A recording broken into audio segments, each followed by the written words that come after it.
The hostage taking on board an Egypt plane in Cyprus has come to an end. A spokesman from the government in Cyprus says the hijacker has been arrested, and Egypt Air has also confirmed that the standoff is over. At least 6 people were seen escaping from the plane. That includes one of the pilots who was seen scrambling out of a cockpit window.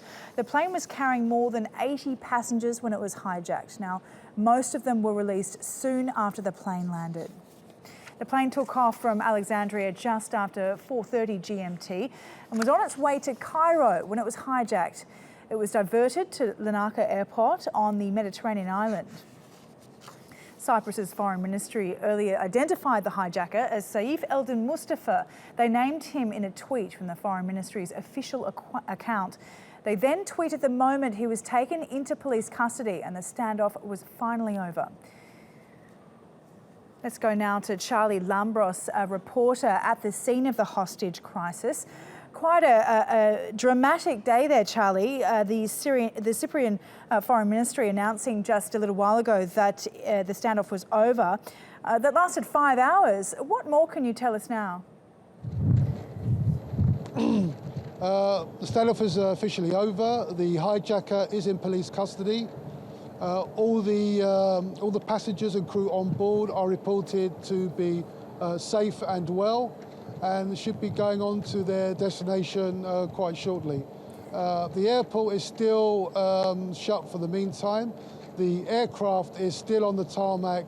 It hasn't been moved, and no one has actually gone in to check it. So that's still there, and we're just waiting to see what happens next.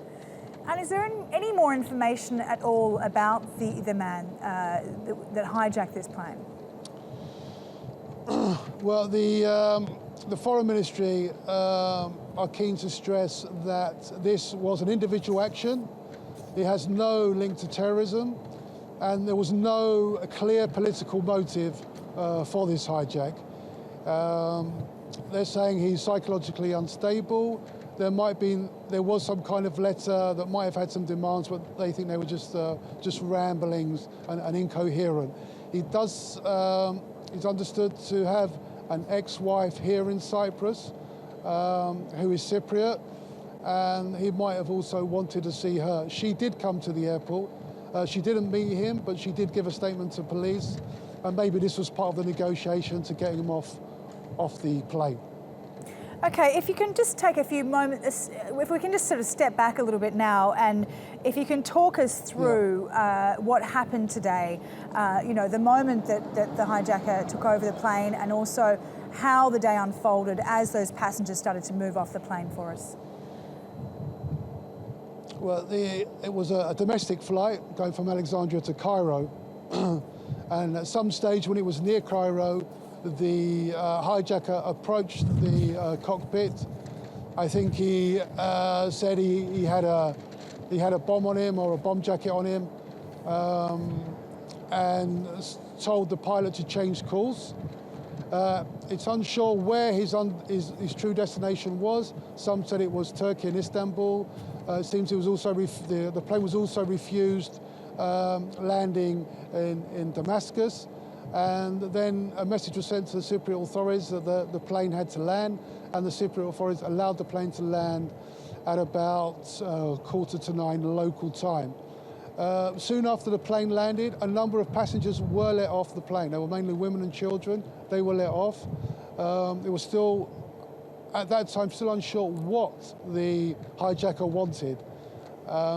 Then, as the day progressed, the police came slightly more worried about the situation, and journalists were moved away from the area, and the actual area where the plane landed on the tarmac was evacuated by police at lunchtime, and everyone in the area was taken away, a 1 kilometre radius away from the plane.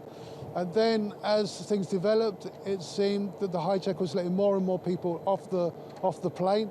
The pilot seemed to scramble from the cockpit and climb down the plane from the cockpit window. And then after that, it seemed that the hijacker was the only one left on the plane, and he seemed to give himself surrender without much trouble. Okay, now it seems he actually like... walked off the plane. Right. Right, it seems like a motive is still unclear. There's been a number of conflicting reports. What are the next steps now for authorities in Cyprus there now that he's been arrested?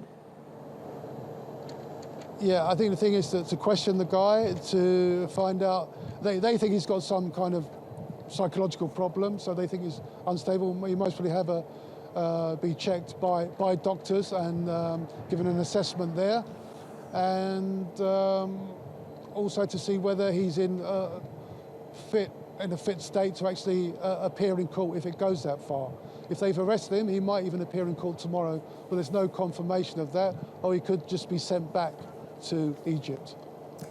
Okay, Charlie, thanks very much for that update there. That's Charlie Lambros in Cyprus.